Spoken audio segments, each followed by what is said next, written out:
All right, Malibu Film Festival's films, charity events, and special programs continue to evolve in support of the arts in your community, and you can help by becoming a sponsor of the Malibu Film Festival.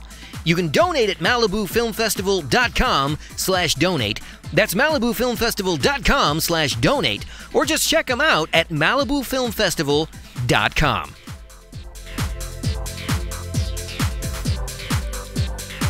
All right, it is May 19. We are live. This is Around Midnight with the Local Boys. Again, I'm Joe Carbonetta. Have Todd Fluker over there, as always, manning the video controls. And CJ Divine. Manning? How come he can't be personing? CJ Divine agitating as usual. That's what he does best. Manning the agitator. That's it. He researches and agitates. And not necessarily in that order. No, that's pretty much the order. No, I'm pretty sure you agitate first and then research later. Yeah, you might be right. So we should give a shout out to some of our viewers. We got Aaron watching, we got Eric watching, we got Clayton watching. Give us a like and a share. Thanks for watching, guys. Oh, very good. Very good. Thank you for watching. And tell all your friends so that we can have like 6 viewers next week instead of 3. Especially since I think Todd's wife has even stopped watching. I don't know. Yeah, pretty much. We might have made her angry. So boring. No, you know, I'm pretty sure that she is in Todd's camp when it comes to gun control. We might have just... Probably. Well, she's British, so, you know, they have a whole thing about that. Yeah. Yeah, okay. Even their That's gonna change. Their unruly colony, Australia, they're even more civilized. I hate hearing people talk about how other cultures are doing it right. You know, other people have ideas that are not different than mine. It's the worst. Okay. I wish other people would shut the F up and I think he's mocking you, CJ, but I'm not sure. I would be upset, but it's freaking hilarious. I'm Chevelle. Okay. I hate you so much. Anyway, so I did promise. I teased at the just before the break that I was going to add another piece to this puzzle, or hopefully come up with a possible some light on what this is. I'm with you, Chevelle, in that I agree. I believe that this is a symptom of a bigger problem, and until we address that bigger problem, we're going to continue to see the types of behaviors that we're seeing. I honestly believe that we have already bred an entire generation. 2. Yeah, two wouldn't surprise me that we've bred these generations that this is the go-to response when life seems to suck for some reason. Yeah. That it's the world's fault, you know, not mine, that I'm owed something and I'm not getting it, and I'm going to go out and exact my revenge for it. It starts with this idea that we teach every person that they're so special and so important that nothing else matters. At least that's the message that these children at the time are getting, is that I'm the important one and nobody else matters. Dang, these children? Well, this generation. I mean, okay, let me take a step back. Guns have been around for a long, long time. I mean, how long has the Second Amendment been a part of the Constitution? The beginning. It goes way back, okay? It's the Second Amendment, and it's used to protect your First Amendment rights. And keep that in mind. Yeah, I think they put it in right after the first one. School shootings were not a phenomenon. Okay, school shootings were not a phenomenon. Come on, when where's the wah? Because I'm trying to make a point here. I'm trying to do a comedy show. I don't know if you noticed. Stick with me, bro. Okay. So school shootings weren't an issue back then. Some pictures of steam coming out of his ears. School shootings weren't an issue in the 1950s. They weren't an issue in the 1960s. They weren't an issue in the 1970s. Not in the 80s. This phenomenon didn't start until comparatively recently. But, to be fair, before then, people were getting stabbed. Yeah, okay. So people were getting stabbed. We're not talking about mass and murders. Also, when you're talking about 60s and the 70s, everybody was high. We're not talking mass homicides, though. You know, they might stab 1 or 2 people. They didn't get 10, 12, 15 kids. There's a lot of layers to what you just brought up. Yeah. A lot of layers. Okay, so an interesting... I think a guy got pissed off in a book depository in Dallas and shot a guy. A guy. I mean, maybe if you had a high-capacity machine gun, he would have gotten more of them. But he would have gotten the first lady as well. He could have had one. They were available. He simply didn't use one. In fact, he probably used a revolver. Yeah. I digress. Okay, so a University of California at Irvine research study that was just released has actually proven that pop music is getting darker and sadder. All right? This is the stuff that's supposed to be happy. Yeah, I know. It's like, Mr. Postman, bring me a dream. Oh, God. What happened to that? I don't know. But, okay, so their study encompassed the years from 1985 till 2015. Mind you, it doesn't even cover the last 3 years, because we're in 2018 now. Well, 2.5 years, let's say. But from 85 to 2015, they determined that somewhere beginning about 1995 and progressing onward, pop music began a downward slide from the happy, joyful party music that it was to this very somber, sad, thanks for dark Christina Aguilera. Life is awful, kind of mentality. And interestingly enough, the musician group that is leading that charge are the female artists. Now, in the 80s and up through about, let's say, 1995, the vast majority of the musicians, or the dominating force, were male artists. Now, the pendulum is swinging toward the female artists, and the music is getting dark. And a lot of pissed off girls out there, man. I can't figure out why they needed, several $100,000 and a research study to figure out what I've been saying for 10 years. I can tell you exaczly why they did. Money. Because otherwise, they got paid number money one, for doing it. Nobody was going to listen if they didn't. I suppose that's true. You this is what I say about listen now. They're not. What are they going to do? Of course they're not. Well, yeah, they're listening to that stuff. But see, this is what I'm saying. We're breeding generations to behave this way, to go grab a gun to solve their problems. It's the darkness is in the music. It's in the TV shows. It's in the movies. It's in the video games. It's on the internet. It's everywhere. They're being bombarded with this. Somehow we have forgotten all of our basic psychology. Pavlov talked about conditioned responses to things. And then there's the psychoacoustic effect, and all of these things we seem to have turned a blind eye to, and we're sitting here scratching our heads, and then we're saying, "Oh, take away the guns. That's going to solve the problem." Meanwhile, the kid's building pipe bombs in his back porch. Probably easier to get pipe bombs than guns, FYI. Aaron's jumping in on the Facebook chat. He says pop music is now goth. Huh. Well, that's probably not that far off. That's pretty dang accurate. Yeah, I mean, all the guys. There's always been music that's been, kind of a bummer, kind of a downer. Well, you always have the one sad song. I mean, it broke up the monotony of everybody being happy and have a nice day. It can't always be rainbows and unicorns. We get that. But now, think about Bohemian Rhapsody. That song is hella dark. Yeah, but even that might as well be like a satanic chant, man. In a light and airy kind of poppy way, it was dark. It was very strange. Epic melody, though. Yeah. Epic. Yeah, gosh, it's so weird. Okay, I'm not really a fan of pop music to begin with, and I think that's probably part of the reason I stopped listening. I never really liked it. I didn't like it when it was really, really happy, and now I don't like it because even though I may not be a really happy person by nature, you guys might not notice that. I don't need any help wearing black, being by the way, angry right now. And frustrated. I got that down pat. Yeah, I'm good on that. Yeah. So, actually, I think it probably started around with, gosh, it's hard to say, like with the Spice Girls. Because what you saw, because up until that point, right about that time, I remember the Spice Girls being dark. Well, no, hear me out. Up until that time, it was typically like a tug of war between men and women trying to get each other's attention. Okay. And then it was girl power, and they just took off and like, we don't need dudes, screw you guys, we're done. And now all the pop songs that men do are all about how they're angry at a woman, or how their woman messed them and now they're frustrated, or how they just want sex. There's no love in any music, there's no love anywhere in music right now. At all. I have no idea what a love song is, much less what love is. And most of the male pop tends to fall deeper into more like, you've got, like, even, what's this, the Sheeran, the weird dude? Sheeran. Yeah, who knows how he got his career.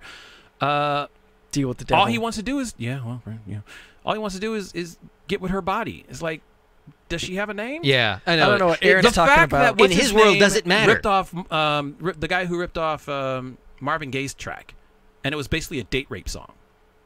You got me on that one. Oh, come on. Yeah, Bruno Mars? No, he rips off everybody else. It was the white guy, Thicke. Alan Thicke. Robin Thicke. Alan Thicke. Alan Thicke is his father. He did the theme songs for the 80s Robin shows. Thicke. Yeah. Alan Thicke.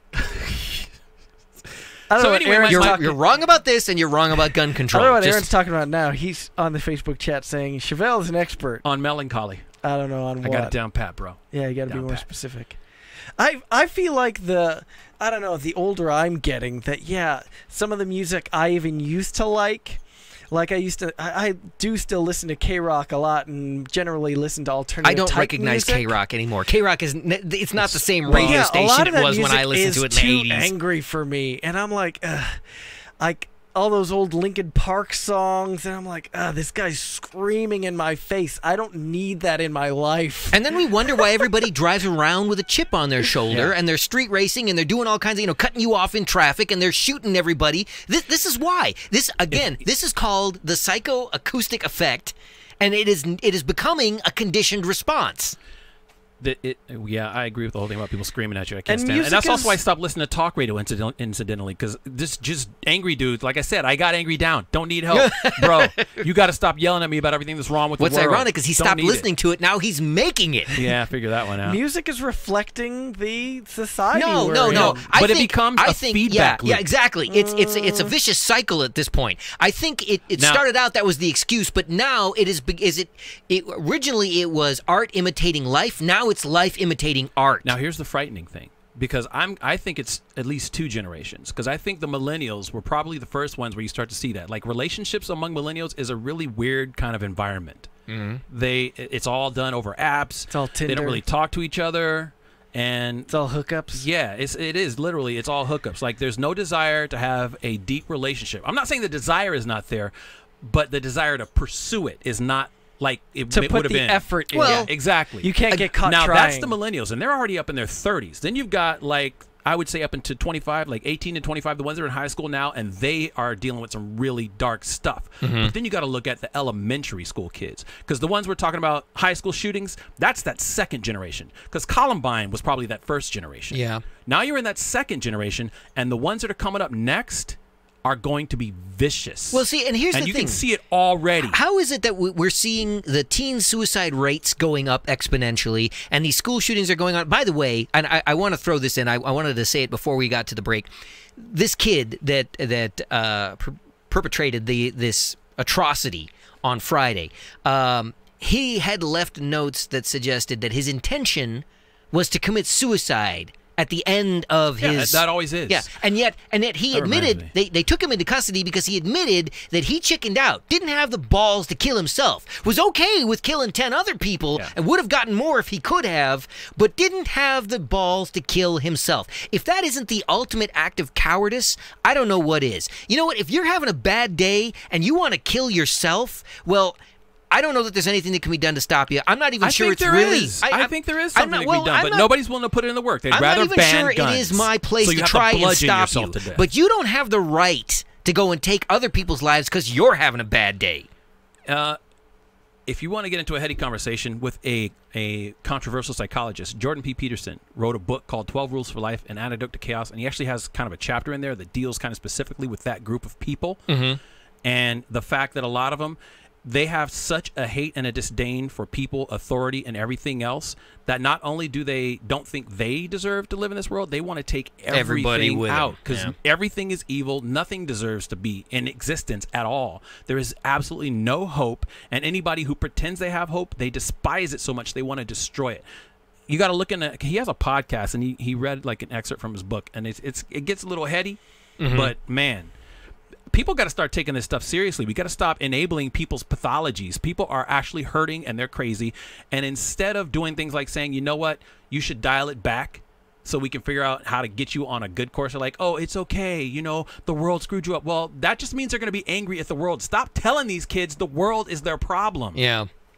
Well, and going back to the music situation now, not only did this study come out that says that pop music is getting darker, an unrelated research study conducted by the AI Research Institute of Barcelona in conjunction with the Smithsonian has scientifically and conclusively reported that music as a whole has gotten far worse than it ever used to be. It is far more simplistic with the same few notes, repeated over and over again. Yeah. If they're not just outright stealing the music from something already, instead of coming up with something new, they're just reusing other stuff. They're not putting in the work. No, they don't. They have talent. I'm not going to say that they're not talented. There are really a lot of talented artists, and I really can't even blame the artist a lot of times.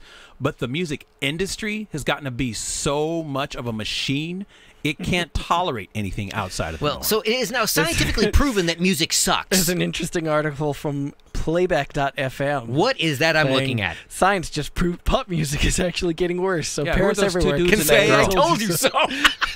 Who are those two dudes and that girl? Oh, that is fantastic. You know what? We need to put that up on our on the Mixified page. We totally need to plaster that on the Mixified page. That's a good headline. I like that right there. Yeah, and I love how they've got Justin Bieber in that shot. That is phenomenal right there. I don't know who that chick is. That's Nicki Minaj, Justin Bieber, and Katy Perry. And actually, so the two ones in the wigs, those are the dudes, right? Yeah. Those are the poster children for bad music. That's fantastic. Although they're missing Britney Spears, Joe, she really should be in there too. Joe, that was a test and you failed. You could name all those people. No, I'm aware of all these people because I'm aware of how profoundly music sucks now.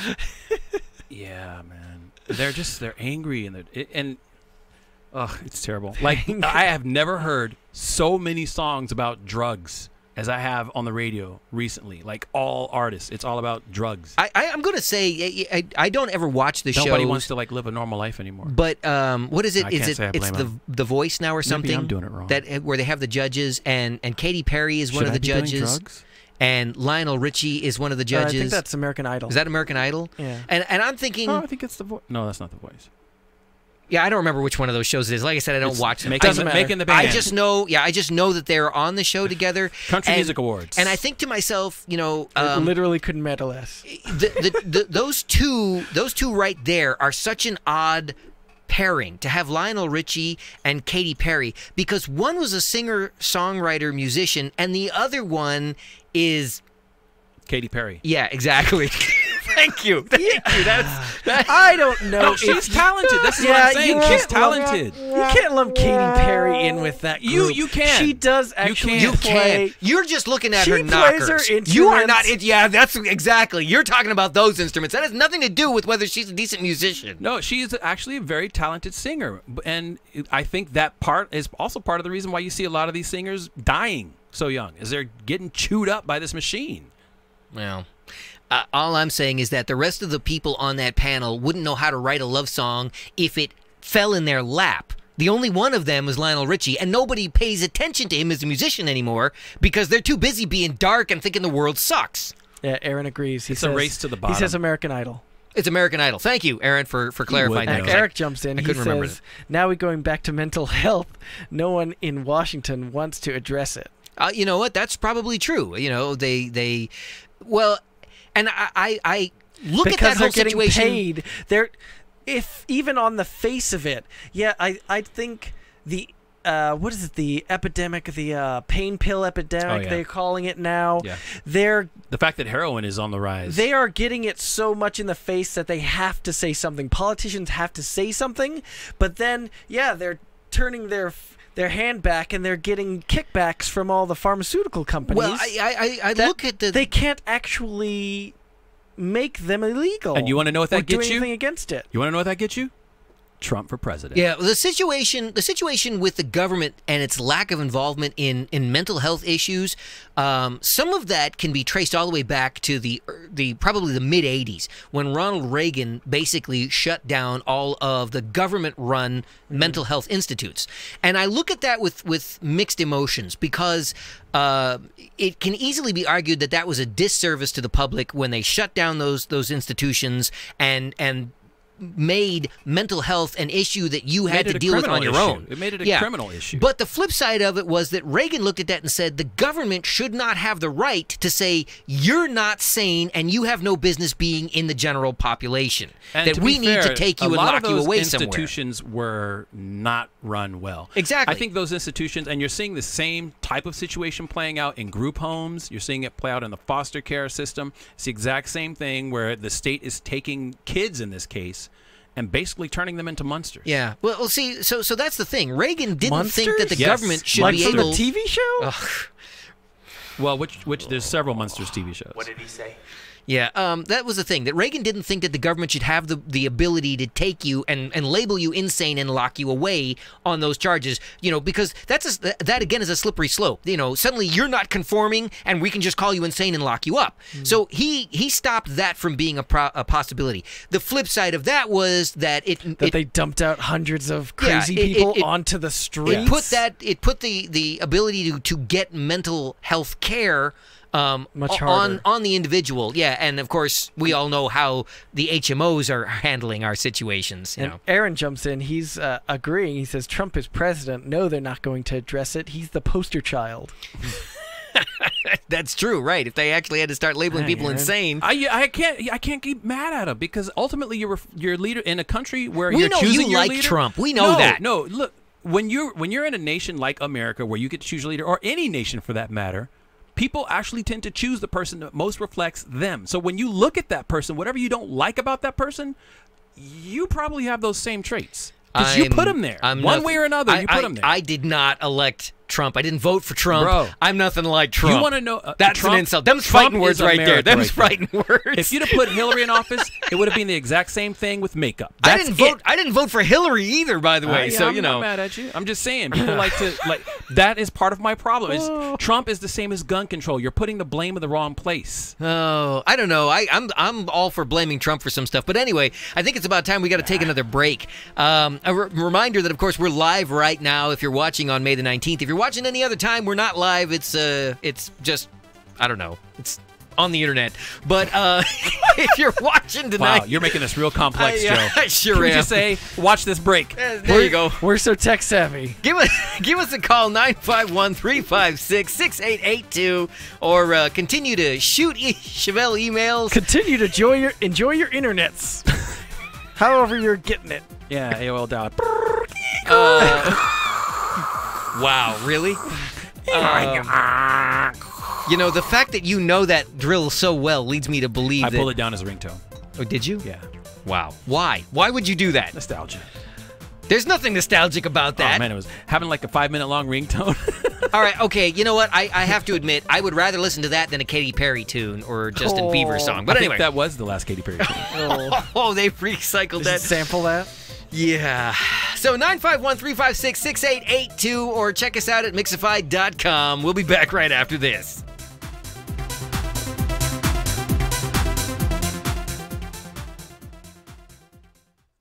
Around Midnight is a production of Mixified Media Solutions.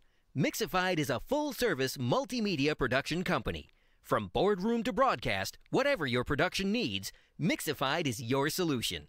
Go to Mixify.com, that's MIXAFIED, or call 951-356-6882. Mixified Media Solutions.